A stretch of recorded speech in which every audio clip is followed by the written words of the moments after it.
Hello there, welcome back to Proper Unskimmed. Today's guest is Ed Wilson, who's done an awful lot of research into UAPs and is the author of 3 books. Is that right, Ed? That's right, 3. Yeah. All Which on is the your same. latest? All on the same topic. So this is the man to talk to.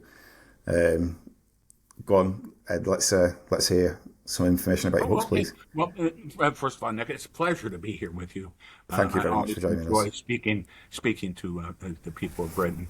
You guys seem to a really wonderful educational system, and I Yeah, find people ask intelligent questions. Not the same thing that happens here all the time. We're a little bit different. We seem to be able to function with a little less thought. So there's a few it's a over here pleasure that to do that be as with well. you. But I'll start off by telling you a little bit about myself and everybody out there. You're going to hear some amazing things today. I'm What looking you're going forward to to it. hear, though, is all pure documents. I'm not Yeah, going to be telling you UFO stories. Everything is documents. yeah, And you can just trust me. In fact, I don't trust other people. Don't trust what I say, trust the documents, and that's what makes my presentation different. And the yeah, reason is and the reason that I do this is this: I'm not a UFO guy, kids. I'm a rare book and document dealer. yeah, Now, for the past 25 years, I've gone to local auctions or auctions within like 150, 200 miles of where I live, and I would purchase ephemera, rare books, rare documents, maps, historical items. That is my forte. Nick, of course, is a history teacher. Um, I'm a historian too. And like I was telling Nick, uh, I learned that there are really only 2 ways that you can make a living if yeah. you're a history buff. And one of them is to teach it. And the other one is to do what I do, which is be a grave robber. Okay. I say that because what I do is I go to auctions. And of course, auctions usually occur when someone has passed on and the Yeah, yeah, family is either not there ready to take over the information, or they don't know what it is anyways, and they have yeah. to liquidate it. They're moving So things I on. would go to auctions, and as I go to auctions, I buy rare books, rare documents, maps, things that people generally don't do. But I'm not a UFO guy, but I have a Yeah, strong propensity to science, yeah. and I live right where NASA was born. Okay, Oh, which is really? out in Florida, yeah, and I live hour and a half from NACA, the original National Aeronautic Committee on Aeronautics, and that was the precursor to NASA way back in 1958. All And right, I that's didn't know where that. our story starts. Yeah, yeah. Fantastic. Wonderful. So let's just go on. And first of all, this is the important document that I stumbled on. I went to an auction. It was 75 miles north of here, which was within miles of NACA, and it's now called Lewis Field, NASA Lewis Field Space Center. And at that time, it was just called Lewis Field in 1943. That's when this fellow, that whose archive I purchased, Scott Simpkinson, that's when he was hired on by NACA at Lewis Field. And of course, 1943, we were in the depths of World War II. Yeah, And he was hired directly from college as a mechanical engineer. And his task was, at that time, it wasn't called the Air Force, it was called the Army Air Force. And this is one of the things, guys, you're going to find when you do an investigation into UFOs, into government documents and secrets.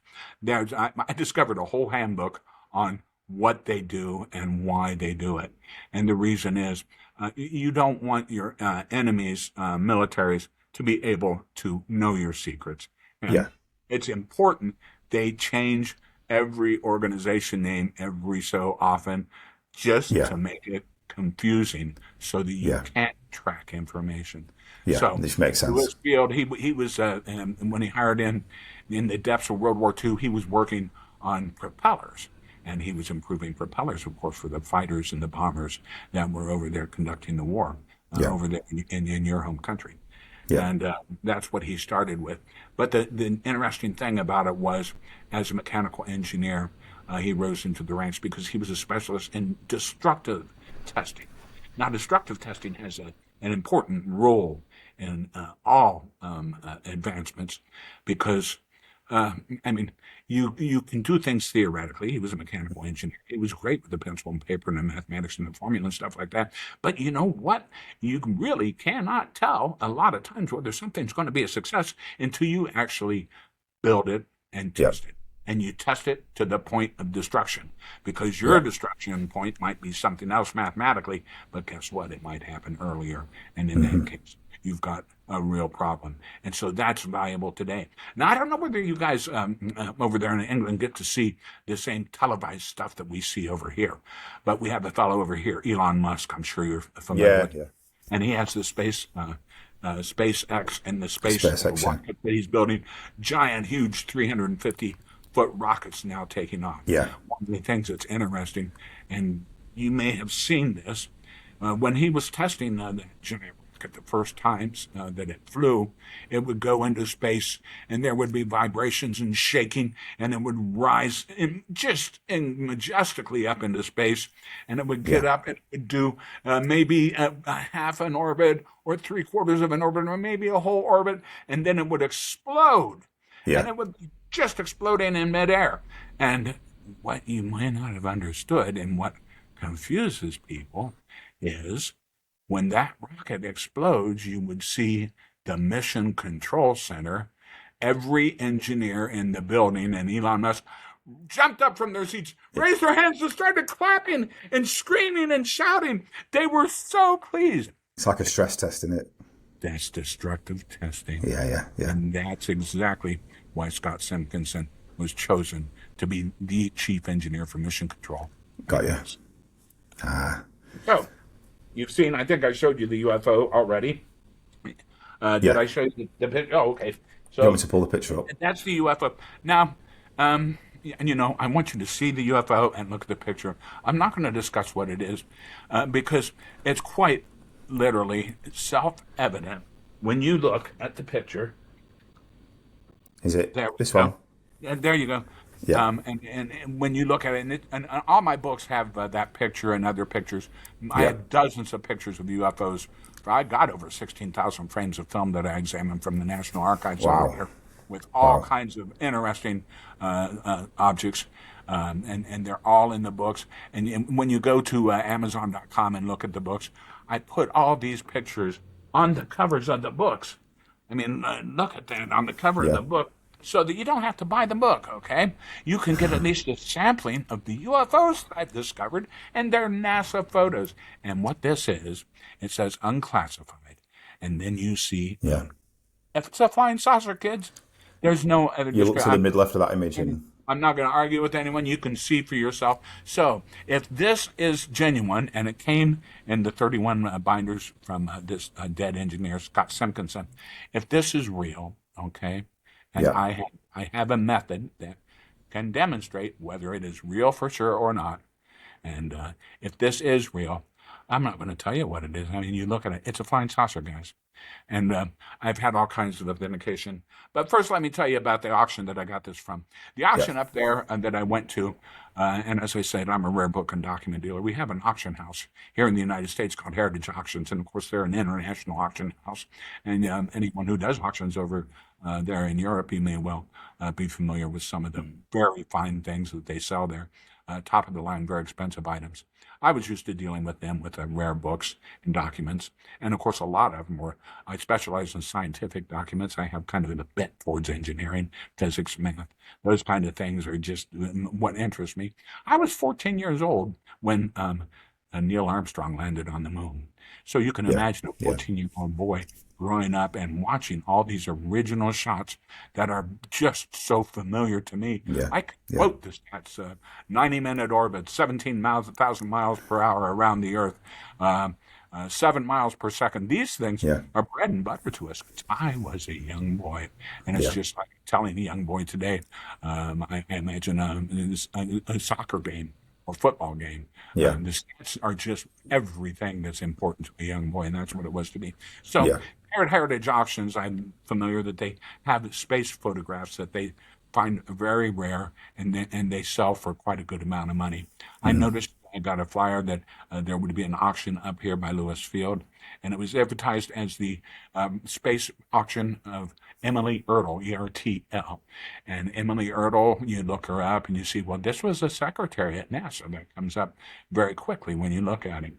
But what they don't know, and what I didn't know until after I met and spoke with the niece and nephew who had the archive, was that Emily Ertl, it wasn't really her equipment. She was the lover of NASA's very first Space Task Group lead engineer, sent down from Ohio in 1958 to build the very first NASA Mercury space capsule and the control centers and everything. And right So she here ended up with the stuff. and I think you'll have a picture. There I can is find an that. image. That's from 1958. That's called the Space Task Group. When the Soviet Union launched the Sputnik rocket up into space, everybody here in the United States panicked. We had nothing. We weren't even. Oh yeah, there's that beautiful. And there's Emily Ertl. See the lovely young lady. She's nestled in the arms of the chubby-looking guy. That chubby-looking guy that she's nestled in is Scott Simpkinson. He's the lead engineer there. That's actually a newspaper. I mean, that's the actual photograph. But I mean, my book is filled with over 150 newspaper articles.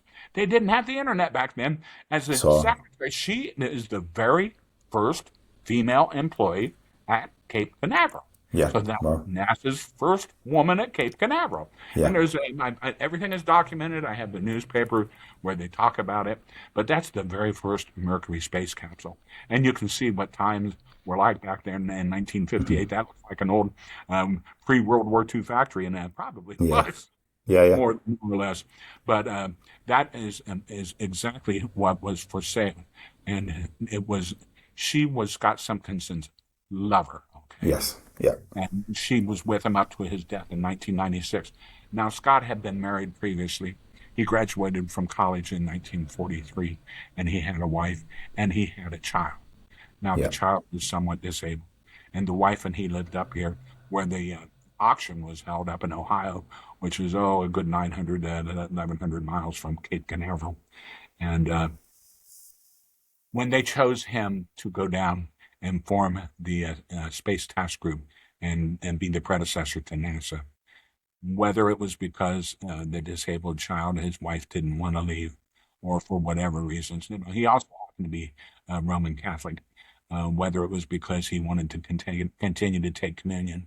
And back in those days, in the 60s, we were not very liberal, okay? If you were a Catholic and you got a divorce, you were not allowed to take communion with your fellow Christians.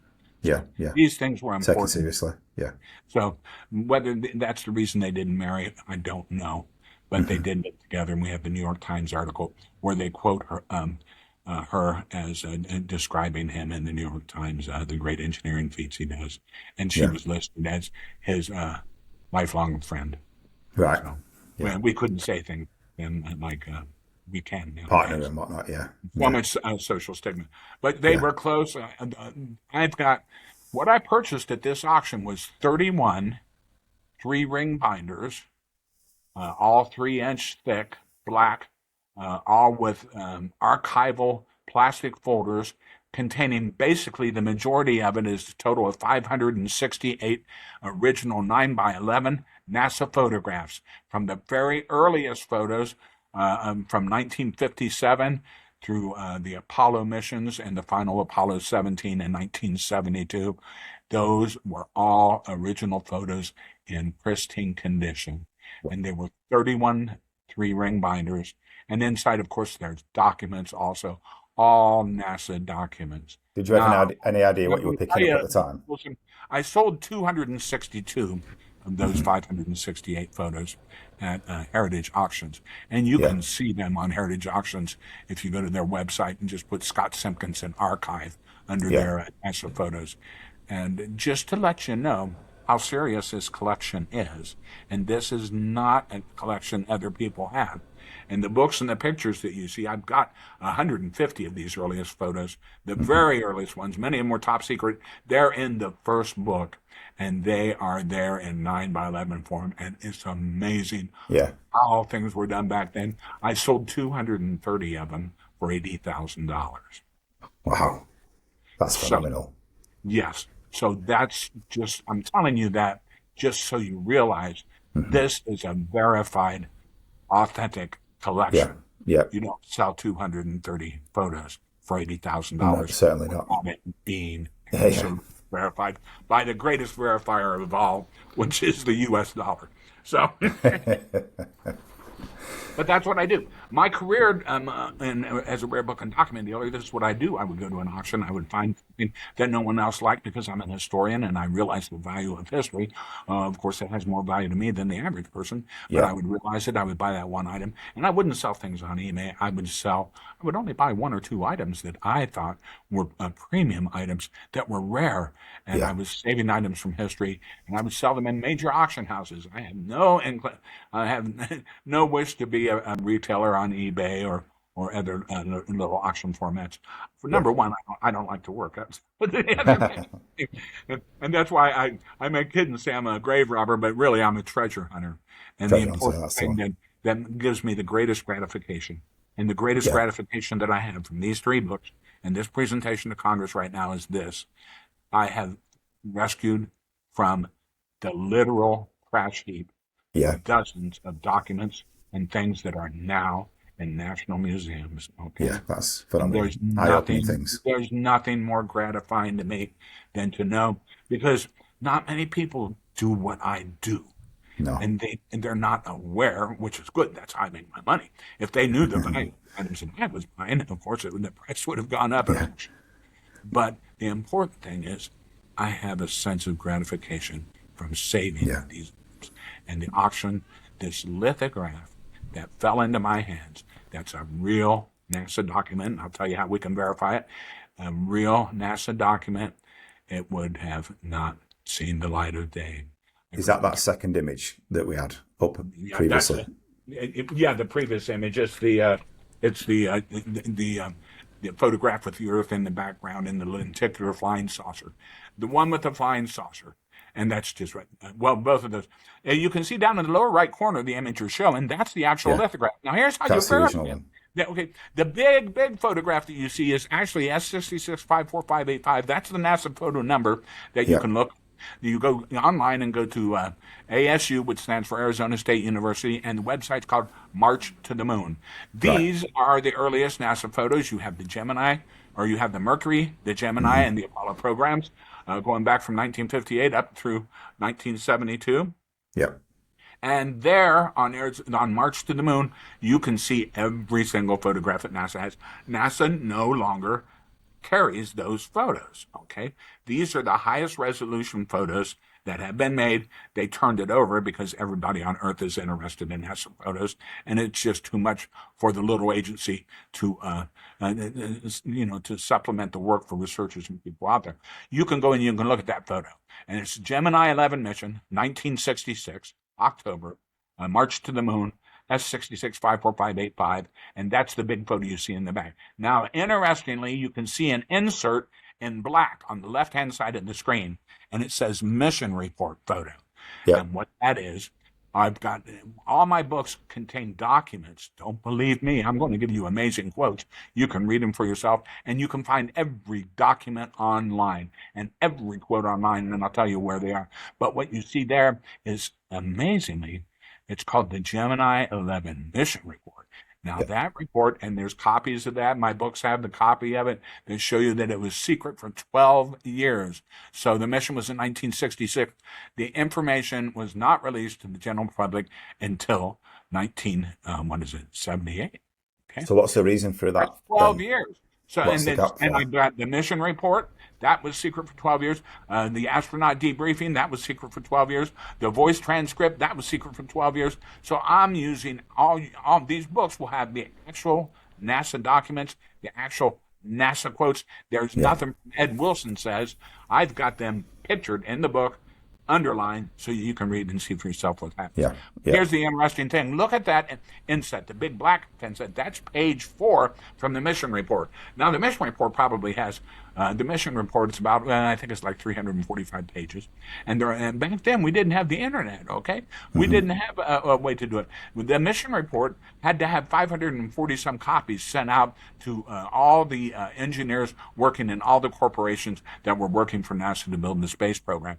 And we were doing a mission every 30 days. And you have 345 pages to that report. They go to 545 people. We're talking every 30 days they had to print basically 300,000 pages just to get the copies to the engineers, to the headquarters.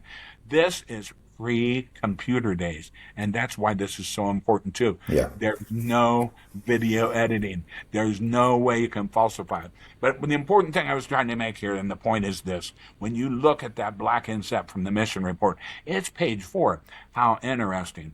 What that is, you're looking at the Agena capsule, and you're looking at the nose cone of the Gemini 11 capsule. Now, the Agena targeting vehicle, the whole point of mission Gemini 11, and it was next to the last Gemini mission before they were ready to try the moon launch missions, they have the main experiment, and there were 12 experiments, was to link up with that Agena target vehicle and stick its nose right in there, and it had to be done within the first orbit. And that had never been done before, and why that was important was they were going to the moon, they were going to take the LEM vehicle, and they had to rendezvous with the LEM vehicle within one orbit of its leaving the surface of the moon in order for them to get back.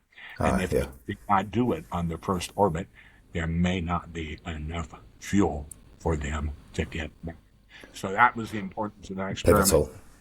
But so that's page 4. But the thing you've got to look at is this. It is a direct overlay. There's no computer graphics. There's no change at all. It is just one photo laid on top of the other photo. And you see those intricate clouds underneath? They match. They match the actual photograph it was taken from. And that's what it shows. It shows that that mission report page was taken from this photograph S66-54585. And they don't match closely. They don't match somewhat. They match exactly. You can see the clouds passing from side to side, can't you? From one and look part at to the intricacy of this card. Look at the intricacy. Yeah, and when you get the book and when it's full size, you can look at it and say, my God, it is the same photograph. But here's what's cool. Now, I didn't know it. When I discovered the lithograph, I had no idea what it was. I didn't have a whole, in fact, nobody really knew. In the last 3 years, I've uncovered so many facts that nobody knew. I was working with scientists and reporters and a lot of things. We didn't even know why it said unclassified until I discovered the 1969 National Photographic Interpretive Center Handbook, which explains exactly why that unclassified's there. In fact, but what I want you, before I leave though, you look at that photograph with the flying saucer, and there is a very intricate 3-lobe cloud pattern at the lower left corner below that flying saucer. And thing matches. So, if that lithograph, and it's a lithograph, not a photograph now, if that lithograph is from that exact photograph, then you have the first concrete evidence of, I'm not going to tell you what it is. Yeah, I am. It's a flying saucer. It's a flying saucer. You can see the portholes, and the portholes aren't all the same size. The first time I sent it to some of the debunkers and stuff like that, they looked at it and said, "Well, that's just a poor representation. Look at the holes. Or the portholes, and they're not the same size, and they're glowing, and they're not in line."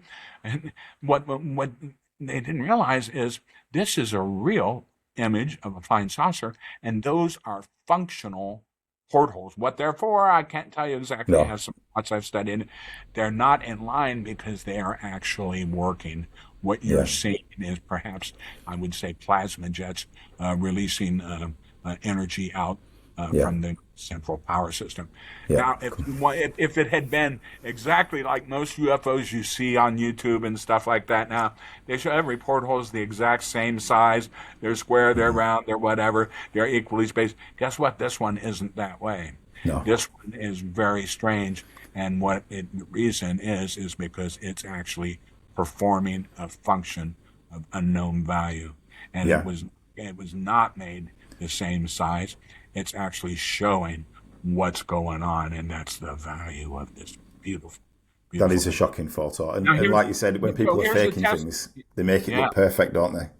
Yeah, exactly, and that's why. Yeah. And kids, you can get the, you can find the, you can find posters. I have them for sale on Etsy and stuff like that, or you can buy the book. The book is filled. The book is filled with this image over and over again. Yeah. Yeah. I have an 80-page in the back of the very first book. The first thing I did, uh, well, before I go any further, let me kind of regroup and see what I'm going here. Oh, I'm Yeah. going to Yeah. tell you exactly if this can be shown that it is a real photograph image. If that can be shown, this is the first concrete proof of flying saucers in space Yeah. in an actual NASA photo. Now, here's what's the clincher, and here's why I've sent all these books and reports to Congress, because the House Oversight Committee supposedly has jurisdiction over all the government's records. The Right. House of Representatives are supposed to have jurisdiction in our country. We know that the military of every country really is the guys in charge. But they hold hearings here in the United States, fantastic hearings that everyone in the UFO field watches because amazing things are being discovered by them and being laid. Yeah. But Yeah. what is the proof here?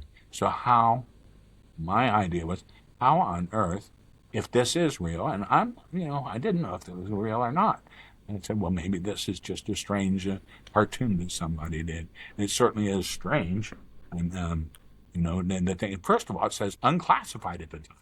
Back then, Leslie Kane, who worked with me on the book, she was the first person to step out from. Leslie Kane was the one who released in the New York Times the gimbal photograph, right, with Lou Elizondo, and I think it was Bloomfield with her. She was the first one to reach out to me and say, hey, let's investigate this. Yeah. And she was very helpful. But she didn't know why it said unclassified either. And then the other thing is, why is it a lithograph? Well, what that unclassified thing is, here we go. This is what I want to show you. I don't know if I sent you a copy of this. Here in the United States, we've got this Persian Gulf War going on, and we're besieged every night in our evening news programs with film footage from our drones and our fighters and our missiles. Every night we see in grainy film that's hard to make out even what you're saying. You see a missile strike, and that's the Persian Gulf War. But what I want you to notice, this is an overlay. This shows this is what we see on TV. And I want you to compare it to the Simpkinson lithograph. I think I sent you that. You'll notice at the top of both of those, there we go. Yeah. There you go. I did send that. Yeah, about that one. Here's what you're looking at. It's it's modern confirmation of a long-standing sanitization process. Everything can be back engineered from photos. That's why the photos were degraded. That's where photogrammetry comes from. One of the greatest debunkers of all time is a guy named Nick West. He's absolutely fantastic. I love the man. He's the best proof why this is a sanitized briefing document. Yeah. You look at the word unclassified at the top, and then you look at the Simpkinson lithograph UFO, the same unclassified at the top. And not only that, but when you look at the bottom, over 70 years, font has not changed. Yeah. It's the exact same type font that was used in 1966. Can I just jump in and ask your opinion? Yeah. So if we can argue that this is sort of extraterrestrial life visiting Earth, yes. Why do you think that people want to gatekeep it? Because as humans of the planet, surely it's all of our information, isn't it? We should be allowed to know that. Why gatekeep? That's a great question. That answer comes from my third book. Right. The third book is titled The Simpkinson NASA UFO, the CIA sanitized briefing document they did not want you to see. And it goes exclusively into history, and it goes into documents exactly. And I'm going to read you some of those documents so that you know this is not me telling you a story. But I will go back and start off. There was a project in 1957 and 1958 here in the United States. It was one of the long-standing transformations of old military map departments. In World War One, we had top secret maps of the trenches over there in France and stuff, right? Yeah. And they were marked top secret too. And that was the map department of the military. And they changed the name, and they change it, and they change it. In 1956, 1957, 1958, the modern version was created, and the documents that I found are in the CIA files. And the name of the documents there's like 2 volumes of about 80 reports each, and the name of the program was HT Automat. Okay. Right. Well, of course, the Automat back in 1911 here in the United States, in New York City, they had something called the Automat, which was basically a vending machine, but it was 1911, and the Automat was the biggest hit anywhere, because you could go into a building and there would be a piece of pie behind this glass door, and you would slide the door open and you grab the pie. That's where the Automat meant. It was pretty innocuous terms. So I looked at that. Well, what is it? These 80-page documents of HT Automat? What's that all about? It's a National Photographic Interpretive Center at the birth of National Photographic Interpretive Center. And it turns out HT Automat is not about pie for free. HT Automat stands for high speed targeting automation. Right. So I found 2 volumes of CIA documents that explain exactly what goes in there. In those 2 volumes, I found the lithograph is made on a Heidelberg press, okay? Now, there's a Heidelberg press, and then there's a Harris press that was used predominantly by NASA, but the Heidelberg was used by the National Photographic Interpretive Center. I've got the actual documents from the CIA where they purchased that in 1958 and put it in the NPIC building, which was in Washington, D.C. This was all top secret. And what this was the Photographic Interpretive Center. It was the very first SCIF, secure viewing place in the United States, right there in Washington. Now, the purpose of the National Photographic Interpretive Center as a high-speed targeting information center, you have a U-2 spy plane flying over Cuba. Okay, as it flies over Cuba, they send the photos back immediately, and it goes to the National Photographic Interpretive Center. The photographers get there, and they look, and they get the magnifying glasses out, and they have high-resolution cameras, and they look, and they study, and their eyes get big, and their pants fill up with poop, because right there in Cuba is a nuclear missile silo, okay? I was living back then. I remember this stuff. Kids, when I was a kid in school, we used to have a drill. It was great. They would ring the bell, and they would say, "There's a flash," and you were supposed to jump under your desk, cover your head with your hands and arms, and basically that's supposed to protect you from the Russian hydrogen bombs. Look, classic school desk. You know, my school desk is going to save me from this nuclear weapon. And I guess it's better than nothing. I would think to myself, well, I think it's really just to get my head closer to my hind end so I can kiss it goodbye. So, but those are things that we lived through. So I remember the Kennedy crisis. I remember when the submarines were out there. And when we were ready for the bridge of nuclear war back then, we're always on the bridge of war here in the world, and it's just part of who we are. Yeah, but, that's true. That's neither here nor there, but it was an important part in the time. And here's what's important. Oh, and I did show you you did show the matching on that unclassified. Yeah, what that does on that TV thing is obscure. And that's the other one. The one with it says unclassified and it shows the TV. Should be this one, maybe. There we go, yeah. What you're looking at there on the left, you're seeing a missile strike. Okay, it's striking on another missile. And that's what I see every night here. Here, we're watching that in the States every night, or at least every other night as the work waxes and wanes. And you can see the unclassified at the top and the unclassified at the bottom. Unclassified, no one could figure out what that means. Leslie Kean, who broke the gimbal photograph, she didn't know what that means. I just said, how can that be unclassified? If that's got a UFO in it, it can't be. It's got to be top secret. It can't be unclassified. Well, the reason is this, that is the methodology that they use to make a sanitized briefing document. Now, the one on the left, the modern one, is showing nothing but the infrared footage, okay? Yeah. It's not showing the clear footage that they have so that you can't back engineer it. It doesn't show the airspeed, which is there on the readout from the pilot's from the pilot's view screen, right? It doesn't show the airspeed. It doesn't show the compass readings. It doesn't show the speed. It doesn't show anything. It doesn't even show the full image. That's only a very limited part. And what they've done is they've sanitized it so you cannot back engineer what kind of equipment was used to make that image. And why is that? Because a guy like Mick West, who's just great, I love watching him tear these fake UFO images apart. Get to his website, kids. He's the best architect there is for sanitized briefing documents, because he'll look at it and he'll measure the angles and he'll measure the speeds and he'll tell you exactly where it was taken, what the airspeeds must have been, this, that, the other. He is what's called as a photographic interpreter. All right. The purpose of this sanitized briefing document is top secret documents can be back engineered. There is so much information that can be gleaned just from a photograph. Information that's of military importance. That they have to blur it, okay? And that's what the lithograph is. That lithograph comes from an actual photo. That photo, it turns out, and I've got the records and the documents that will show it to you, was of such clarity that it was withdrawn by the National Reconnaissance Office, and they said it has to be degraded. It was taken, the Gemini photos with this film had a resolution of 20 feet. Actually, some of them had 10 feet, depending. But it flew over Holloman Air Force Base. These were in the records. And they measured a 20-foot bar at Holloman Air Force Base, all from 165 miles high above in the orbit. And it was 20-foot resolution.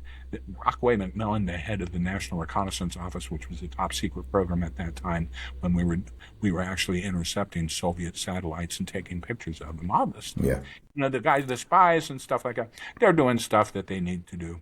But I mean, it's outrageous. It's just literally warfare between spy departments and militaries. There's no relaxation to it at all. And it's important, too, because these guys in this generation who built these spacecraft, they had just gotten out of World War II. Now, for those of you in England, it's probably a much more traumatic thing and needs less explanation than it does to here in the United States. Because here in the United States, when we had rationing and we had things like that, but we were not bombed, we were not attacked. Yeah, they had rationing here as well, There was no blood on the streets. There were no families being killed. There were no fires destroying everything that we loved and held. But it was going on in the war fields of Europe, where you guys were. And the guys in that generation, for them, war was something that I have never experienced. I grew up a prince of the world. The United States and the Allies already won the war when I was born in 1955. And I could go anywhere. I could go surfing in South Africa if I wanted to, because I was an American citizen and the rest of the world had industry. And the wealth, the entire world was at our disposal. So those days are gone now. But the guys who lived those wars were used to sticking their hand in what used to be their buddy's face and pull out nothing but a handful of goo. And that's what they lived through. Now, this is why this stuff is so serious. This is why when they talk about death threats, it's serious business. These guys in these generations, when they said, don't or we'll kill you, you better listen. Here's interesting stuff. Now, I've had to go to records all over the place. I've gone to National Reconnaissance Office records. I've gone to CIA records. I've gone through National Geospatial records. I've gone through NASA's records. And what you need to do, here's just a beautiful, beautiful sequence. Well, first of all, yes. Johnson Space Center online. Go to Johnson Space Center, which is Houston, Texas, where Mission Control is. For NASA this day, Johnson Space Center, they have something called the Oral Archives. And it's on the website. You can look at Johnson Space Center, go to Oral Archives, which is they recorded interviews, live interviews with the earliest NASA engineers and creators before they died. And it's an interesting consequence. Scott Simpkinson died in 1996, okay? And Scott was the chief engineer for Mission Control. And it's just, to me, it's somewhat arguable that 1 month after Scott Simpkinson's death, the first oral archives came. And Right. they, my God, Scott just died, and we don't have a firsthand account of everything that he knows. And so all of the earliest guys are there in the Johnson Space Center oral archives. Go to Richard Underwood. Richard Underwood is the chief photographic technician for NASA. He was hired by Werner von Braun. There's a beautiful, I think it's like a 42-page article, the oral interviews with Richard Underwood. I think it was taken in about 2006, just Yeah. as he was retiring. And this is what you will find on page 2. Now I'm going to paraphrase it, but not by much. I Yeah. can't remember everything verbatim, but I tell you what, this is going to be close to verbatim. Go to Yeah. page 2, the oral histories. He'll start off on page 1 telling you he started out in the Pacific Theater as, I guess you'll call him like a stevedore. He was offloading ammunition onto the beaches of those Japanese held islands, and he was doing it for the Seabees, which is our term for construction battalion. So Right. there's C, construction, B, but we call it Seabees, and their little logo is a honeybee with a sailor's cap on and a gun in his Nice. hands. The fighting Seabees.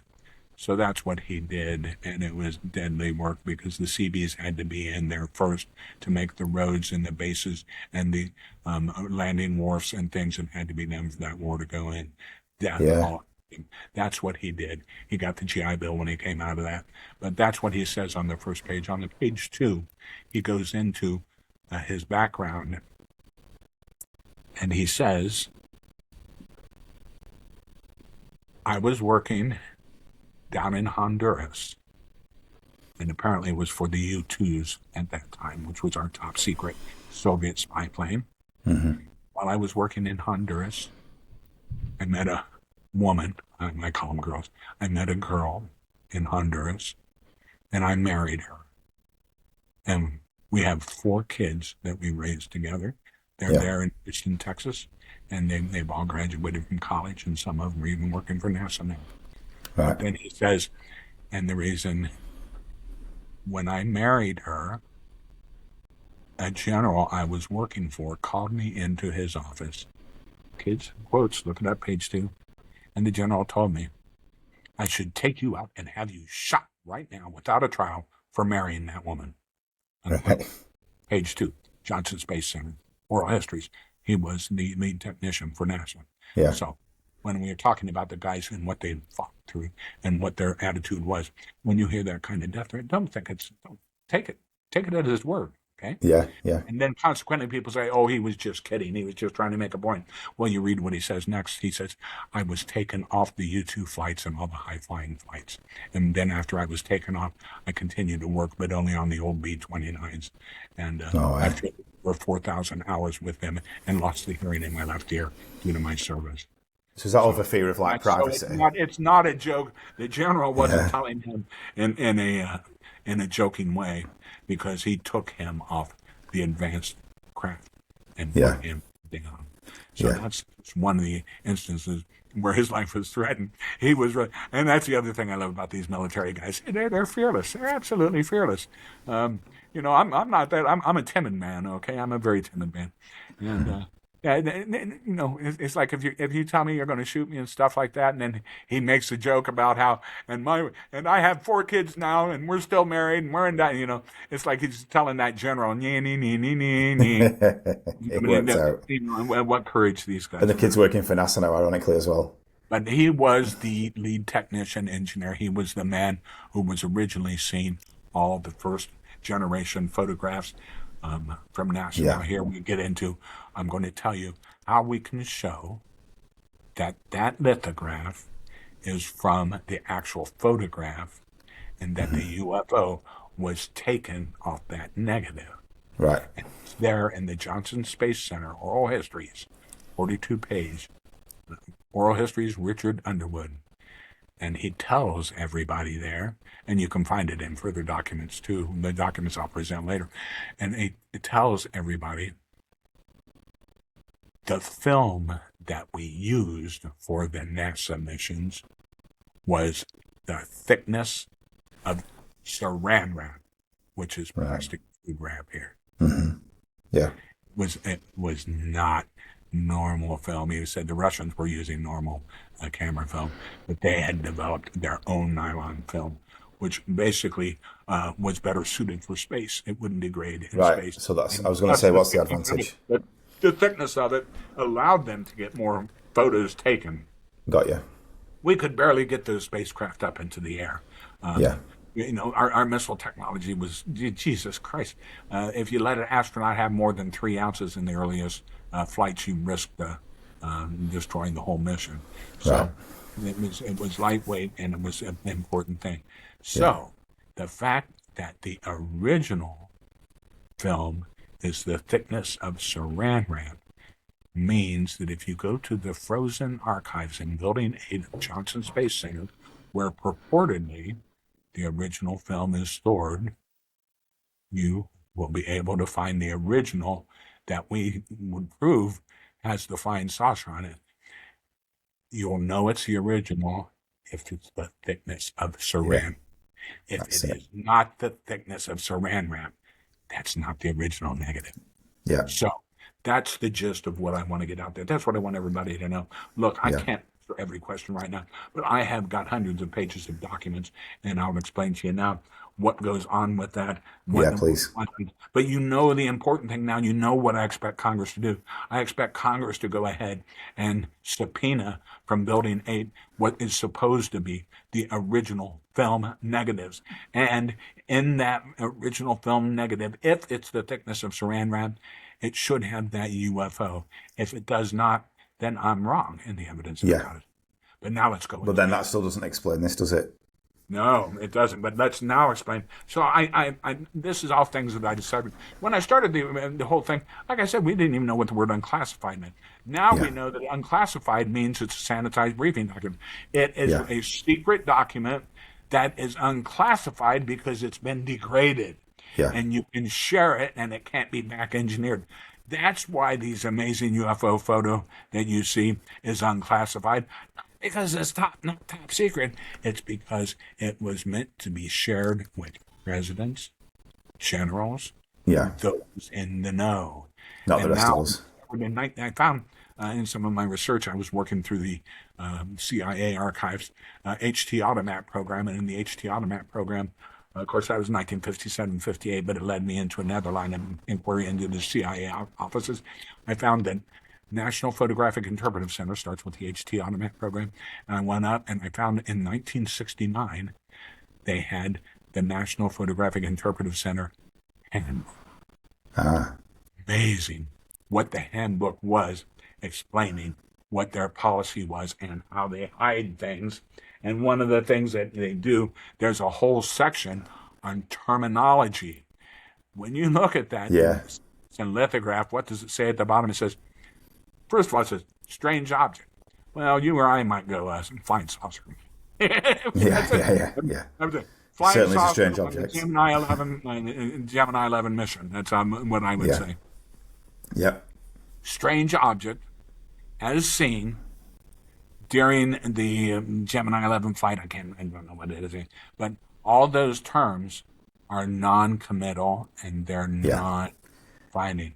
Now, it took me, I had to go through all those thousands of photographs that I've got from the National Archives and from Johnson Space Center, trying to find a way, because there's nothing in that lithograph that will tell you what photo that came from. And it was only after 2.5 years of searching the files again and again that somehow my eye caught the 3-lobe cloud pattern. That's the image. And I'm amazed. This again? Yeah, look at the lower left corner of the lithograph there. See that 3-lobe cloud? Yeah. Look how small that is. That's 4% of the entire S66-54585 photo. That's only 4% in the entire thing. That's standard in the NPIC handbook is do not show anything that would lead to the original. In other words, they could have shown the whole photo. I said, whoa, no, for an unclassified photo, you don't want anyone to be able to look up where it came from, right? Yeah. That way, the president, the generals, the heads of and those who need to know can see what that is, which you and I would call flying saucer, And but it keeps which they call control, doesn't it? strange object. The whole purpose of changing the letter names of all these outlets and stuff is to obfuscate. I mean, that's a hard word to Yeah. say. Did I say that right, Teach? I'm going to go for it. Okay, We'll go for to it. obfuscate facts, okay? Yeah. To make it difficult to find. That's Yeah. spycraft, and it's important that spycraft be done. But I found the whole handbook, and amazingly, I've done about 7 Freedom of Information Acts in the course of these books, and in them, Wow. I have not had any successful retrievals. I have not found anything from all the various agencies that I went through and requested until this last request. And this last request I made with the help of the National Photographic Interpretive Center, 1969 handbook, and they have all the terminology Yes. listed that they're supposed to use. I made my Freedom of Information Acts. I sent 4 of them out, but the 2 most important ones are to the National Reconnaissance Office and the National Geospatial Office, which have all changed their names. But basically, those are the NPIC forerunners or the modern repository for those documents. And Right. I actually got phone calls from both those departments. Really? They with me, and when they called me back, like I said, I think I did 7 with no results. They called me and said, "Mr. Wilson, we've had a very large amount of hits," as they put it, with your terminology. Yeah. And so many, in fact, that I have to tell you that we don't want to go forward to it until you're know that you will have to pay money for it because there's going to be so much Really? information. So I told them, I said, "Oh my God, it worked. It worked. It worked. Yeah. Yeah. Here's $1,200. Get started." Now it's going to take Wow. another 6 months but they called me and then they asked me to refine the terms more, which I did. So Yeah.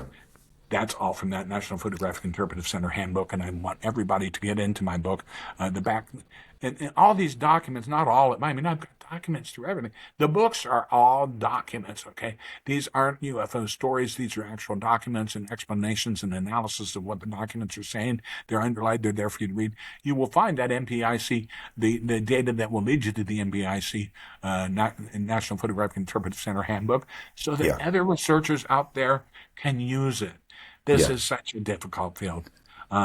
Who's I think it's UAP. There's the famous British. I'm going to be doing another podcast there in Britain. I forget what his name is. Jimmy. Right. He's a pretty famous podcast. He Yeah. had a guest on 2 weeks ago who was absolutely blowing my mind. He was another historian. He was rich. Yeah. I think he was over here. Mellon is the name of a large banking family. They owned the Mellon Bank here, just built the steel mills in Pittsburgh and stuff like that. Yeah. Right. And his father was Warner, who was U.S. Senator, chairman of the Armed Service Committee from the 60s and 70s. He was his son. Yeah. And his story was absolutely amazing. Really? What was that? Pretty strange. I mean, he doesn't use any documents. I'm going to be reading the actual document text in here that'll blow Yeah. your mind. But he's telling mind-blowing stories. And I swear to God, if you've ever seen the movie Begonia, which was a good hit over I here, have not seen that. No. oh my God, you've got to see it. Right. Number one, I'm a real fan of the girl who starts in it. I think, I can't remember, Emma Stone, I think is her name. Yeah, I know I'm Stone. The Yeah. story, it's a UFO story, and All right. it is twisted. Okay, it's really Yeah. twisted, and I love it. But I swear, I'll check this that out. who's a millionaire's son, and on both sides of the family, a millionaire. He says, "I started working with my dad when I was a young man and asking about this stuff." He's a historian. Yeah. And he tells a story that's straight from Begonia, and I couldn't believe it. And I said, "Well, Wow. this is what I do. I don't believe anyone because it's too easy to be misled. I've been misled Yeah. so many times in my Yeah, life of course it is. that I have to, it's just second nature for me that, well, I need confirmation of what you're saying. I love hearing what you're saying, but I'm going to, investigate for myself and find confirmation." He didn't have any on that website. So I went there myself, and oh my God, the guy I found more documents that lead up to, that's the second half of my presentation that I'm about to give you now. Yeah. And it starts with Apollo 5, and it shows how they changed. When the cameras changed from Gemini to Apollo, they kept the same policy, and they took photographs out, and NASA never got them. So here's the basic background story on why this had to happen. Back in 1957, the Soviet Union launched something called the R-7 missile. The R-7, launched by the Soviet Union, was the world's first intercontinental ballistic missile. Right. Yeah. At So that that's a time, problem. back in 1957, we had just the Allies had just won World War II, but the Cold War was going on. The Russians had that hydrogen bomb. We had the hydrogen bomb, but everything was done with airplanes. Well, we were using the jet B-52s, but the Russians were using those old, slow, lumbering propeller bombers. I think they were called Bear. I think is what they called it, was the nickname for it, like Tu-52 or something like that. And that's what they used to carry their hydrogen bombs for the eventual nuclear war that would destroy all of us. And that the threat that we lived with. But here's what happened before 1957, with all those bombs on all those lumbering crafts going across the vast expanse of the Soviet Union, the vast expanse of the polar caps, the vast expanse of the Iron Bloc countries, before they could even get you there in London. There were hours of flight time. They would know that they would be launched, saying they're launching a nuclear attack, okay? The bombers are on their way here, okay? Let's launch our fighters immediately and try and intercept them. Let's get on the hotline and see if we can come to a truce before we all destroy each other for the big fight. So we had time back then. There were hours of time. But in 1957, when they launched the first ICBM missile, the amount of time to Armageddon was no longer hours. It was minutes. Wow. So such a jump, isn't it? That's 1957. When that happened, the first thing everybody here in the United States did was poop their pants. And then the second thing that was done was we created the Space Task Group. And with the Space Task Group, that was led by Scott Simpkinson, this man here, who 200 photos went for $80,000. It's a genuine archive. And we've shown you how you'll be able to determine whether that lithograph's real just by whether or not the original photograph that they have in that frozen cooler in Building 8 of NASA, if it's the thickness of saran wrap, it should have that UFO. But it won't. Okay, it won't. That's why I'm waiting for my new National Reconnaissance Office formats to come, because I'll be able to do radar tracking in their own terms, and we will be able to come at it in a different way. The reason I tell you that it doesn't have that, and I think I sent you a copy of this document. This is the media report. This is like a 3-page document that I sent when I was in Washington, D.C., meeting with all the senators. I had to have something, a quick read and a quick study for. Just trying to look for that. Yeah. Probably says media briefing or something like that. I can't see that one, sorry, Ed. Yeah, that's okay. But basically, that was the quick read. Here is the 50-page report. I made 30 copies of each one of these. This is the 60-page report that I didn't send to you, okay? Because there's just too much reading. And there's too much reading for a senator to do. And I'm working with the aides. The aides have been very helpful, all those offices. I did 30 copies of each. And here, boys and girls, is what happened. NASA was left to hang out as a red herring. Here is what everybody believes today still. What everybody believes is that NASA, specifically Richard Underwood, was the first man to get the photographs, develop the film, and if anybody saw a UFO, it would have been him. And everybody to this day still think NASA gets it first, and that's what is proven right here by these top secret documents is not what happened. And he even states in his oral histories, he says, and this is interesting, he says, nobody except for a very, very few elites have ever seen more than a third generation photo. Nobody's seen the original. And you can. So who's controlling the narrative? Who's controlling the narrative? Is this? I'm going to read a little bit to you now, and I've tried to isolate it down so that it's not too long. But here's the headline, and you might be able to find it. This is top secret National Reconnaissance Office documents. NASA film intercepted. Astronaut Gordon Cooper threatened fistfight as images were seized, downgraded, and never returned. Right. Cooper, and this is a quote from him, had he known that Colonel Sweet was picking up all the film, he would have had a fist fight on his hands aboard the carrier because he damn sure wouldn't have taken the NASA film. Now, here's the background. I sent you copies of 3 documents in there. The first one, I think, is the Brockway-McMillan memo. The Brockway-McMillan memo is the key memo that I discovered. It's from 1965. It's to Robert Siemens. The Brockway. Did you got him? Oh no, that goes with the other one. The Brockway-McMillan memo. It's actually on the inside cover page of my book. It's so important to the final book that it's actually in the inside cover page. But this is basically what it says. It's 3 pages. It's 1965. It's written to Robert Siemens, who's the administrative head of NASA in Washington, D.C. Right? Yeah. He's up there with the controllers. Right? Now you've got the engineers, Scott Simpkinson, and other NASA personnel down there. Yeah. This stuff is kept secret from them, and it shows in these memos right here. I'll just read this quickly to you here. Yeah. Yep.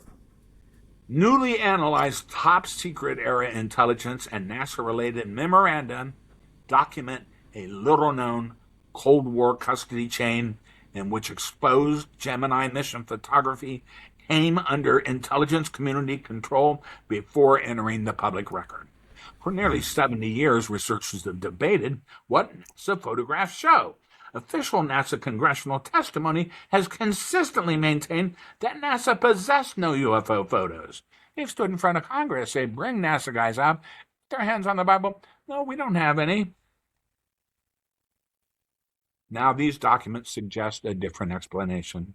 According to the documentary change, NASA did not have the final custody of all Gemini mission imagery. Instead, exposed film appears to have entered an intelligence-controlled processing and interpretation pipeline before normal archival distribution. Generations of researchers have attempted to identify anomalies in NASA photographs. These newly examined records raise an additional question. Were some photographs withheld, downgraded, or released only through lower resolution derivative problems? Here's the core evidence. These are the 3 documents. Yeah. Number 1, core evidence. Top secret National Reconnaissance Office Directive, August 9, 1965.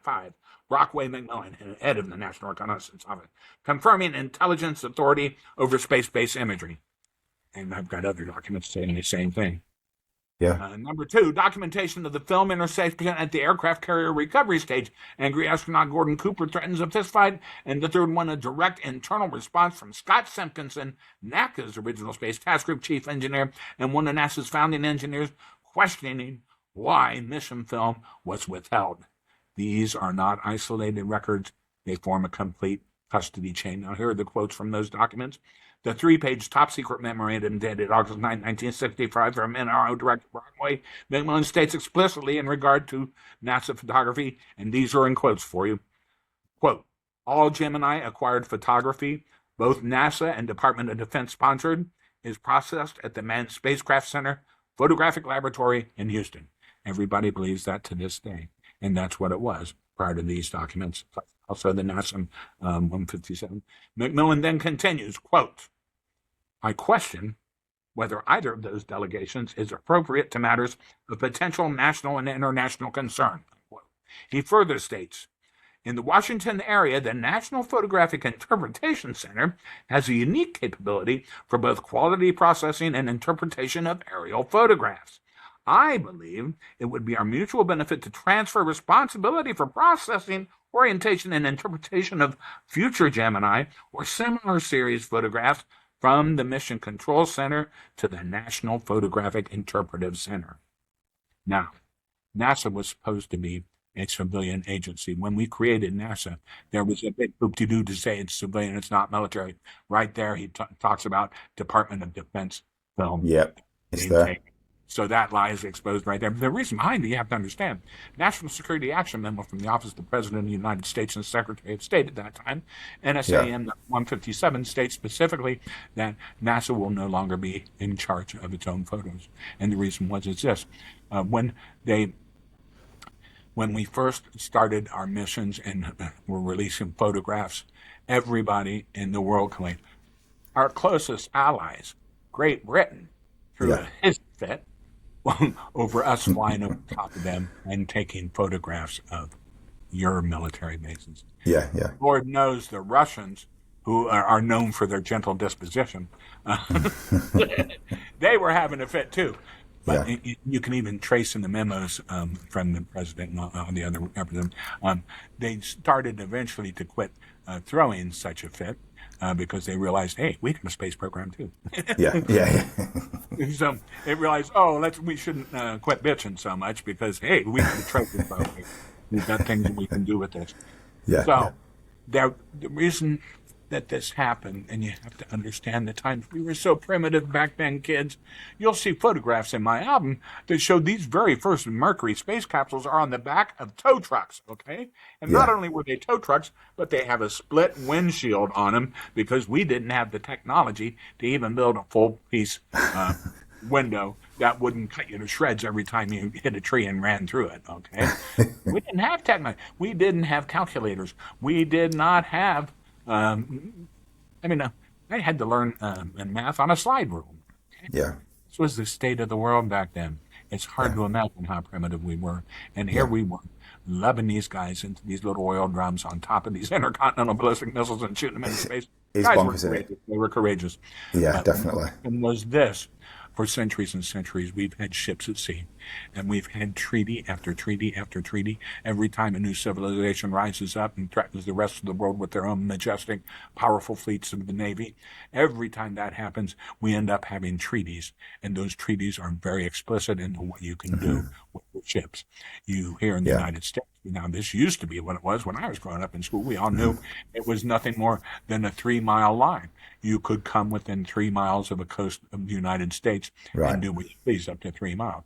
Well, we were very antiquated back then, now we can strike you from our home here. 3 miles but we is still irrelevant, have isn't it? those treaties, and those treaties were established in internationals when the Soviet Union launched their first space mission. There were no treaties. There were no treaties, and nuclear bombs no longer took hours to get there. They took only minutes. And so every flight, every mission was of extreme danger because we didn't have treaties and we were in fear of nuclear war. So that's why these things happen. So now we go on with the memo, and this is going to be a crucial part right here. This is the film interception recommendation from Brockway McMillan from the same memo. And this is the most striking thing. McMillan's recommendation concerning the handling of exposed film immediately after recovery. Quotes, since you will probably wish to avoid any arrangement which infers the involvement of NASA in a classified endeavor, I recommend that procedures for high-speed delivery of exposed Department of Defense and NASA film from the aircraft carrier to National Photographic Interpretive Center be arranged in a manner which will preclude contact with or reference to either the National Reconnaissance Office or the National Photographic Interpretive Center by NASA personnel or Department of Defense personnel on duty with NASA who are not properly cleared for National Reconnaissance Program. So, it's telling me right there, we don't even want NASA to know that we're doing this. Only the head people like Dr. Siemens and those that needed to know would get declassified documents. So many layers of control and layers of layers of power, isn't there? control. Yeah. And so here, this is the one, and I want you to remember this name because the next document is going to. Now, that just basically tells you this is what he's recommending to Dr. Siemens, okay? Yeah.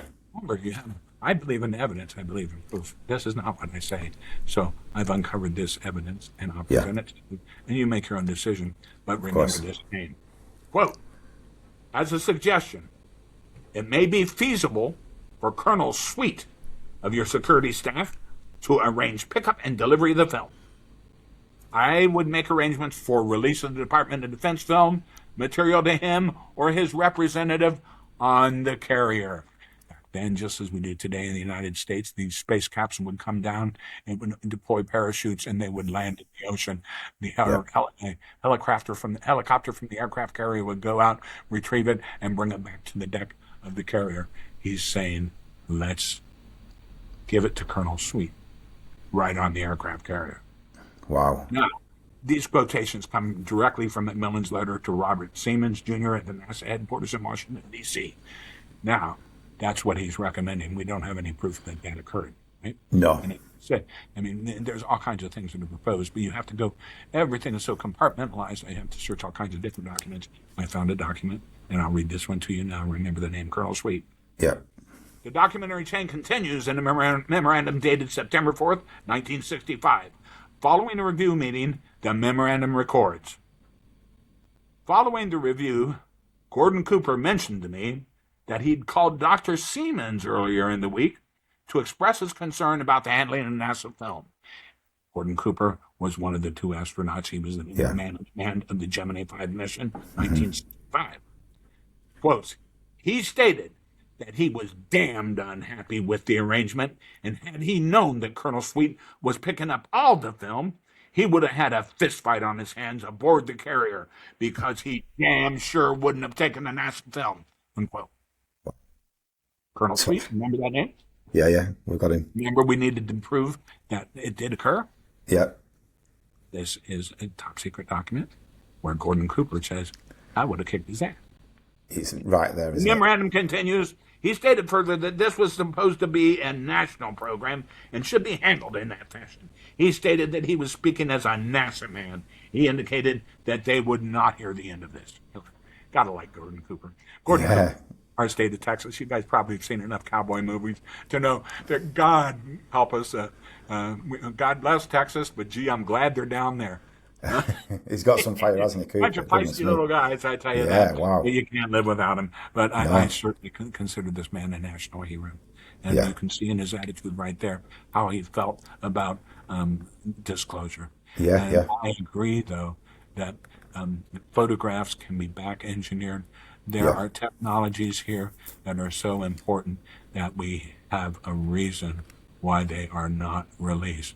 But you can see that this is a sanitized briefing document, and it will be the first guaranteed evidence if we follow through successfully with Congress. So what do you think the chances are? Here's the third memo that comes from this document right here. And so we've got Scott Simpkinson. The titles of these guys, you can see he was right there from 1958 in the Space Task Group before even there was a NASA. He was there at NACA in 1943 as a lead engineer. Okay, he has been there since 1943, but how come he ends up in his personal private archive, which I purchased at auction, this sanitized briefing document? It's hard to follow. I've read 3 or 4 books, and I've followed that they don't have specific titles back then. They were building the organization. But the best title that come from 3 different books from the National Archives, from various documents throughout NASA, I've come up with the basic summation of who he was. And he had each program he had a different role that he had to play. But basically, in summation, you could say that as far as mission control was concerned, Scott Simpkinson was the chief engineer for mission control. In fact, during the Apollo 13 mission, when the spacecraft blew up on the way to the moon, we had the trauma where we didn't know if they were going to make it back alive or not. Scott Simpkinson was the engineer who was the guy who put together the solution for the CO2 cartridge failure when they realized they were dying, they were going to suffocate within minutes because the CO2 replacement cartridges from the LEM landing module did not fit the command module, and they were building carbon dioxide at a quick rate. Scott Simpkinson was the man, which if you watch the movie with Tom Hanks, the mission control guy comes up to him and says, "You, sir, are a steely-eyed missile man." That's Scott Simpkinson.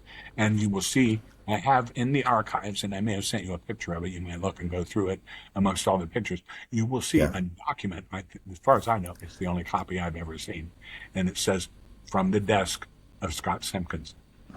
Right, let's have a look. And it's at the bottom of a long page. No. But it's only the top cover. See, Apollo 13 has been declared a mission failure, and then it has blank space on how many men were killed, how many survived, what's happened. It's like a 8 or 9 page document It's got Emily Ertl in there too. No. Well, that's a good one there too. That's we'll get into that. That's voice transcripts. Those received 12 years. That's the Right. one that led me to the R-15 film mission. But Oh, yeah. anyway, that's who Scott Simpkinson was. But why would he possibly be a man who would receive it? Well, we know he's the mission control engineer. He was the safety engineer for Apollo 13, right? Yeah. He had the highest classification when the 3 astronauts burned on the landing deck or on the testing deck of Apollo 1, when those astronauts died and burned a horrific death. Yeah. Scott Simpkinson was the man they put in charge of the investigation. And I've read his document, and it's a grisly, horrifying account of the failures of NASA. Those 3 men died unnecessarily, just Really? the fact that NASA had grown sloppy. Well, you could not put that document out, but he was the guy who had to build that document, that investigation. He did it. And the reason that they had him do it is because he obviously had the super clearances necessary to write it and not let that information out. When you read it, you're horrified at the mistakes that were made and the cost of lives that it was. But Scott Simpkinson wrote that document. They put him in charge because they knew that he was clear of this kind of thing. Yeah. But here's the other document. This is the final document that I'm going to read from that. Yeah. Notes of total. There's 72 pages. My God, there are so many interesting things in there. I'll cover them. Scott Simpkinson's response. The custody chain documentation does not stop there. A memorandum dated September 3rd records a meeting involving Scott Simpkinson. Quote, Colonel McKee received a call indicating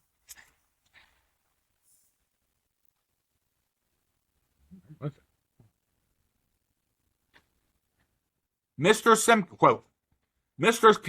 Simpkinson was quite upset after having learned that all the film was not turned over to Mr. Gammon the night before.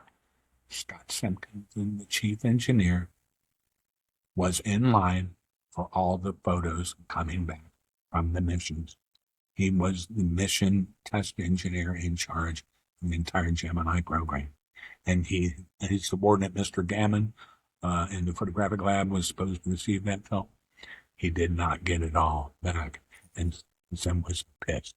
Yeah. So we see here the film is intercepted on the carrier, and it does not all come back. Colonel McKee asked Mr. Simpkinson in to meet with me, and this gent was quite upset. Quiet in his concern took quite some doing. So obviously he was throwing a fit. Where NASA fell. Yeah. Okay. The significance of this entry is that Simpkinson was directly involved in NASA's photographic handling chain and was upset after learning that all the mission film had not been transferred through the expected channel. So Simpkinson was in on the expected channel. He knew that he was supposed to get, that the film was going to the National Photographic Center. He was one of the in-the-know people, and he didn't get it all back, and he wanted to know, why didn't I get my film back? Well, do we know? Because it was intercepted and withdrawn from the film. The film was not returned to NASA.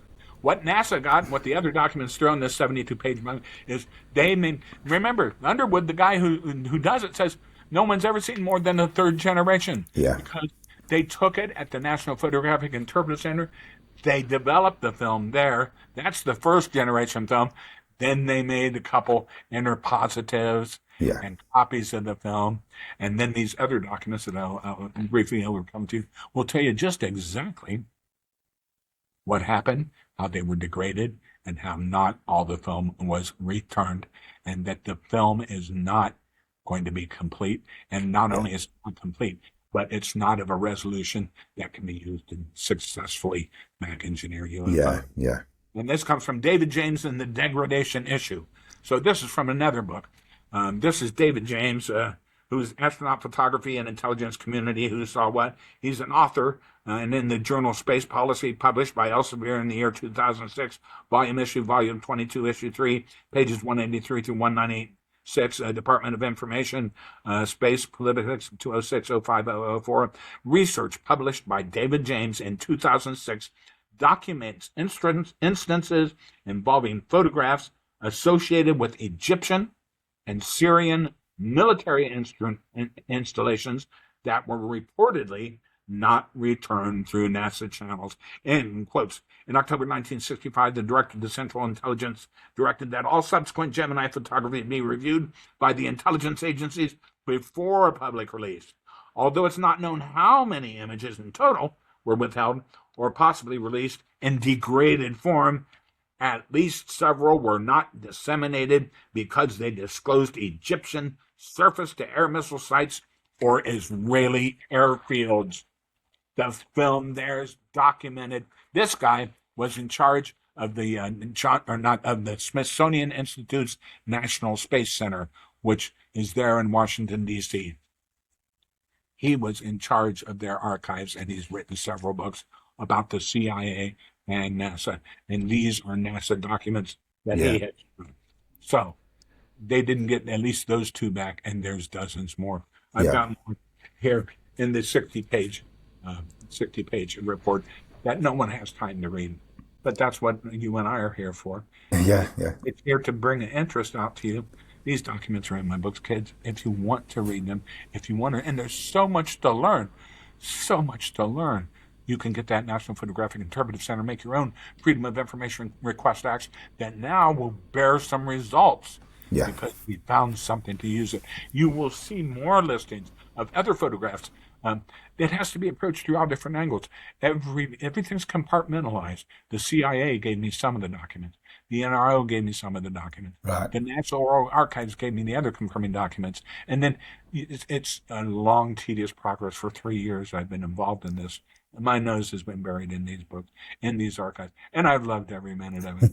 You've been connecting so many dots. This stuff's like candy to me. But remember, I don't want you to believe me. I'm not the person to believe. Don't believe people, okay? People can mislead you. That's what all the controversy is nowadays about who's trying to obscure and who's doing disclosure and who's trying to obfuscate all these things. Those things.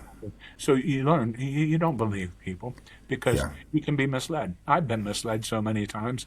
I don't want to mention all the girls' names, but it's easy to be misled. Yeah, it is. It's true. That's what I say. Don't believe Ed Wilson. I'm not here on this program to make you believe. I'm here to tell you I've got the page numbers. I've got the document numbers. You can look every document up yourself on the computer.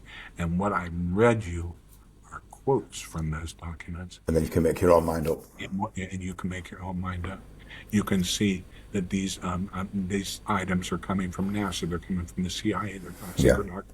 It's not me making the story up. And it's an amazing story. So no one has known. No one has recognized that the photos were intercepted. And the photos were not all returned. And for 70 years, people have been asking NASA, where are your UFO photos? And NASA said, we don't have them. And they're not lying. Wow. Now, that's the importance of my work today. And I hope it stimulates you guys to follow through. Absolutely. I'm an old man. I'm tired. You know what I want to do? I want to go back to playing guitar. All right? And not only that, but I want to go back to bothering the old lady that I hang around with a lot. But it's been 3 years of intensive work, and I think I've compiled a set of information that'll be of use to you somewhere Absolutely, out there. One of you guys listening today, one of you guys out there in Nick's audience is going to hear this, and you're going to realize that you've been called to do something. That's the way it works. Human beings pass on to each other the spark. And somewhere out there, I'm confident, you can hear my voice now, and you know I'm talking to you. Take this and run with it. There's the torch. Retirement. It gives a good start. Absolutely fantastic. Thank you very much. Can I just ask you about one image that's been burning at me just on there? It's this one. Ask me. Just loading it up now. I didn't even get into that.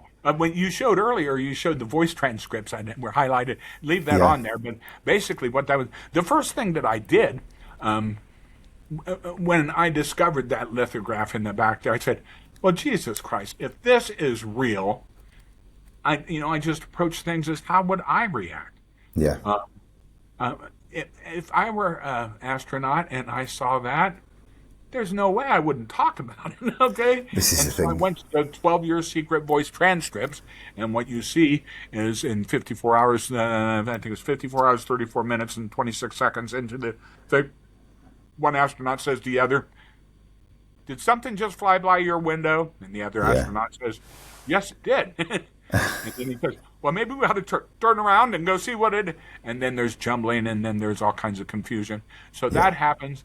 Then within 1.5 minutes of that conversation, NASA Mission Control breaks in, and they say, Gemini 11. Yes, go ahead, Mission Control. Can you tell us what your reading is on stack 2C Charlie?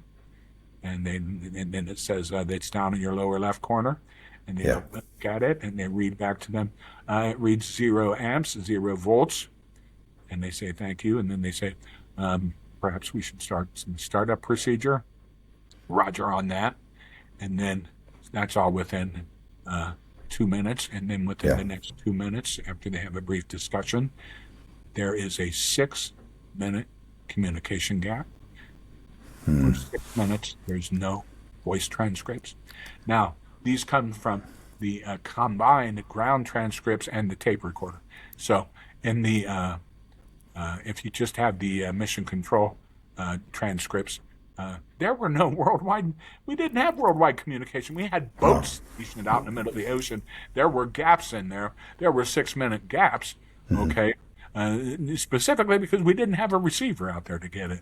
Yeah, we communicated by shortwave radio, et cetera, primitive times, but this comes from the combined readings, which also have the recordings that were made in the capsule. So anything said in the capsule was recorded. So you can't blame it on there being a gap between the mission stations.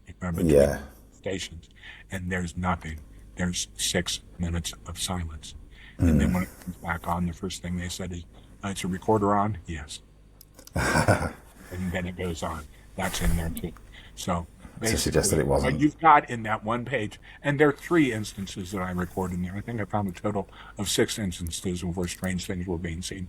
But what that one stands out to me for is because it's right at a crucial time. That was right at the start of the D15 experiment. The D15 experiment was the RCA camera D15.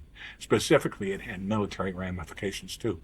What it was the first television camera in space in 1960. They called it an orthicon tube.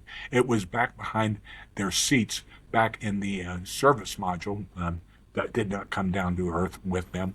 But back there in the service module, there was a flap in the bottom of the spacecraft. And when they started to run that experiment, which was right there at that point in time where you have that recording, it's right when they start the D15 experiment, the flap opened up. It was a periscope. There was a mirror on that flap, and the camera pointed at that mirror directly ahead and into outer space. And it was called, they did a couple experiments in it. One of them was nothing but deep space photos, and then there were ones, that's from a deep space photo, film footage. I got these from the National Archives, 16,000 frames of film in the D15 experiment. I went through all 16,000 frames. This is one of the strange objects that I found in it, okay? Yeah, it looks odd. There it is, D15 footage frame number 015194 JPG. Yeah. Now, these are available. My friend Seth, my young protege, he's been very helpful for me since I can't use it. Most of my memos are all recorded on email. Kids, I didn't have time to learn. I'm too busy reading. You've been very busy. But he helped me, and he has these. You can request from him. Seth Lamancusa, Gemini XI UFO is his YouTube footage, and it's one of the first recordings that he did. And then get in there and get him. Seth knows that for serious researchers, you can download all these images. You can download the 16,000 frames of film. Yeah. This is for research, guys. It's not for me to make money. This is something that I hope is worthwhile to leave to posterity. And like I said, the biggest crime is to mislead someone. I would hate to mislead a kid, but it doesn't mean that I'm right. And that's why someone needs to continue the investigation. I hope. Let's keep looking. But what you're looking at there is one of the 16,000 frames of film. That D15 footage, has amazing things in it. There are also strange anomalous features where the camera is going crazy, and you can see there's some kind of magnetic influence going on because the diagonal, it's just a mishmash of things. Like a distortion. And then there's missing segments also. And then there's more images of the UFOs. And then there's all kinds of comparisons that I did with Dr. Stephen. Wish I wouldn't have said his name because I can't remember his last name right now. But he made it interesting. From Ohio State University, did an interesting compilation of another of those scenes. But that footage right there just comes from JPG or from D15 footage, one of the 16,000 frames. Those 16,000 frames, when I discovered them, and that's what I saw. I saw that that the first indication to me of a positive UFO voice transcript happened right when they were starting that D15 footage. And I said, well, you know what? There's nothing in that on March to the Moon. You know what? There's a movie camera out there running with photo footage from this mission. Yeah. And I wonder what's in it. I wonder if I can find it. And son of a gun, if I didn't find it, I located it in the National Archives, and I wrote to them, and they said, yes, Mr. Wilson, we were able to retrieve the film, and there's over 16,000 frames of this D15 footage. I went with Color Lab, is the name of the company in Washington, D.C., that has the longest history with the United States National Archives. You cannot get this film from the National Archives released to just anyone. This is national treasure, okay? Yeah, yeah. And so they have 3 different photo labs that they'll use now. But the original photo lab that they've used all the years was called Color Lab. And the gentleman who worked with me to order these was a very, very kind guy. He taught photography there at George Washington University in Washington, D.C. Right. And I told him what I was looking for. I said, I have not seen this film. And he says, well, you know what's interesting, Mr. Wilson? He said, Mr. Wilson, we have records, and probably the most accurate records.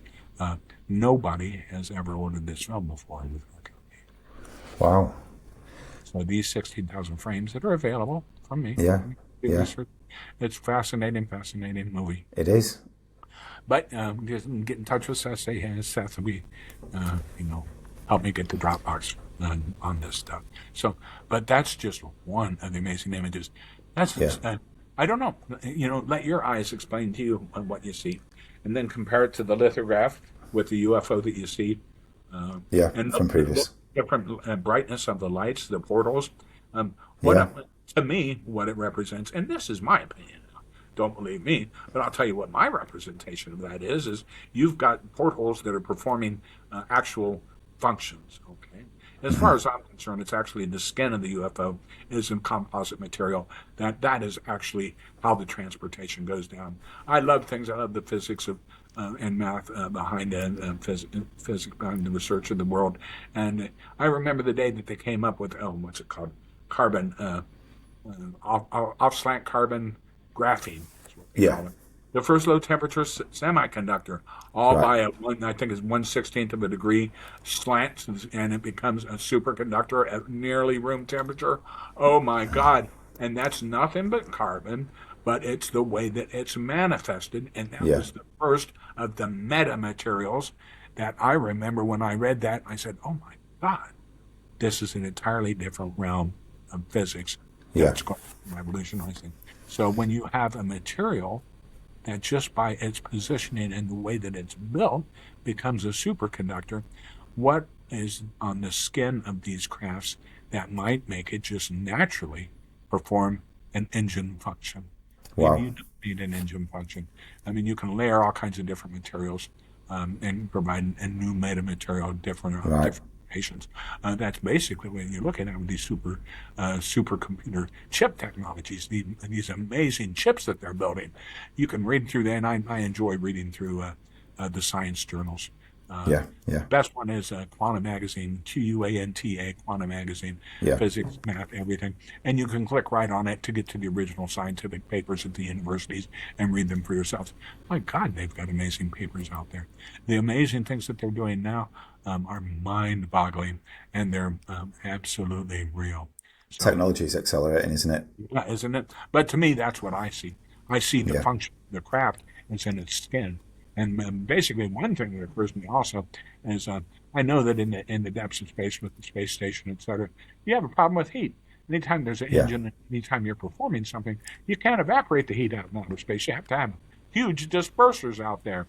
And when I look at these windows or portholes, as we call it, for the sake of we don't know what they are anyways, it occurs to me for example, I'm thinking this is some kind of energy dispersion mechanism.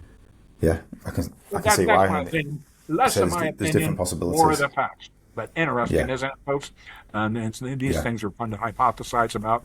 But the important absolutely. thing is that these are documents, these are photos, and the other documents I've gotten. Well, we talked about them not talking about describing the UFO more in that intercept. Well, this is also in the 72-page document I got you. It's a letter from Yeah, Brockway McMillan, and it's there to, I think it's again to Siemens there in Washington, D.C. And he says, I realize that astronauts must speak about what they're seeing. right. And this is the top secret. And he says, however, it is important that they limit what the descriptions are of what they're seeing. That's the document. So Everyone writes, frustrating, how isn't come the it? astronauts don't say anything about it? That's the document in that 72-page That's it. document. Guys, you can read this for yourself. Top secret document. Don't talk about it. Okay. Yeah, All the astronauts to seal their lips. And again, it's because of the secrecy of the war machine that constantly operates around the clock in order to keep the world rotating in the way that it does. Because what's important is this. They were spying on Soviet missiles and spacecraft. And what they didn't want revealed is if they saw something in polar orbit, as you saw in the Purge things, polar orbit, remember, is how you do surveillance. If you do on equatorial orbit, like all the manned missions are, if you do right. an equatorial orbit, you can't cover the surface of the Earth. You have to go on a polar orbit All right, right, because the Earth spins underneath you. And right. that's how you get full coverage. So and specifically, you'll see that in some of the purge releases from the U.S. government nowadays. They talk about polar orbit and what the astronauts were seeing in polar orbit. Well, those were possibly Soviet satellites Yeah, doing surveillance. And if you go ahead and describe it and say, well, it's got this letter on it, CCP, you know, yeah. That'll do. and who's to say, in the world of espionage is a world of thievery and death and murder. And Yeah, who's to say that we weren't up there recovering Soviet satellites when we were out of range of their radar? Huh? yeah, quite possibly. Yeah, Military who's has to its say? role in this world. Yeah, God bless them. I feel sorry for all of us that we have to fight and die. But again, for me, there's yeah, a purpose to everything. And yeah. I'm, That's fair. I'm not here to question that purpose. I'm here to be grateful for the chance to explore what I like, which is Yeah, this. and the way that you're doing it by saying here's a lot of facts, here's things that have been declassified, here's things that have been said, and I'm going to read it to you. Here's the images. You choose for yourself. I think I appreciate the way that you're doing that. It's a really good approach, in my opinion. That's Yeah, kind. yeah, for sure. Just as we wind down towards the end, I think I'll let you know beforehand. I just got one question that I asked all my guests at the end. If you could speak one sentence that everyone in the world could hear, what would that sentence be, please? One sentence to the world is this: don't be afraid to question what you're told. And when you're questioned, remember, as you examine the results, don't be afraid to change your mind. Absolutely.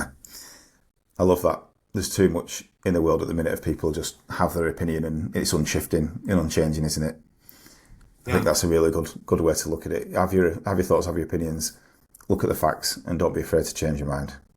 Fantastic. I love that. Fantastic. Yeah, thank you very much. Thanks for sharing all that information, especially that ultra top secret things that you've read to us. Just phenomenal. Just trying to take it in. It's Out there, buy my books, look for yourself. yeah, Guarantee that this is documents and not ghost stories. yeah, amazing. And we'll link your books in the bio if that's all right, and people can Great. people can And find them. anyone, and Nick, you've got documents that have only been shared with Congress. Okay, Wow, so that's unbelievable. your fans out there, you're free to. This stuff is free to be released. Yeah, Okay. I'm not here to make a profit, although it's cost me thousands of dollars. The report that I'd had made, the second thing I did after I read the voice transcripts was I took the actual document. I located a company called Microtrace Incorporated in Chicago, Illinois, who is one of the finest paper document examination laboratories in the world. In right. fact, they happen to do some work for Scotland Yard, of all places. How's that? Ah, really? Wow, So good link. they do paper analysis. I sent them the lithograph itself, had them analyze it.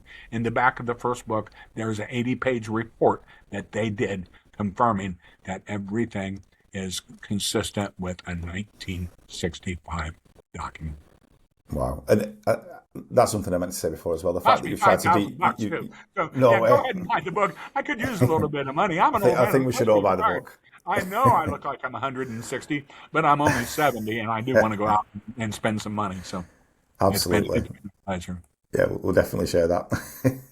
And it's great that you've sent it to be debunked and things like that, which is good. It's that kind of falsification thing, isn't it? Yeah, fantastic. Well, not to be debunked, but to be analysed and looked Well, at there are properly. 5 scientists. In the first book, I made contact with 5 scientists, and they've agreed to allow me. It's in the scientific index. Yeah, In the very last section of the first book, again, not changed. Not a word has changed. yeah, that's important. It's not me to pick and choose. Here are the documents. Yeah, I love it. Fantastic. Right, Ed, thank you so much. I really appreciate you joining me. And it's been a great fantastic conversation. I've really enjoyed it. Yeah, Appreciate you being a guest. Oh, thank you. Thanks to everyone for listening. Bye-bye. Thank you. Bye, everyone.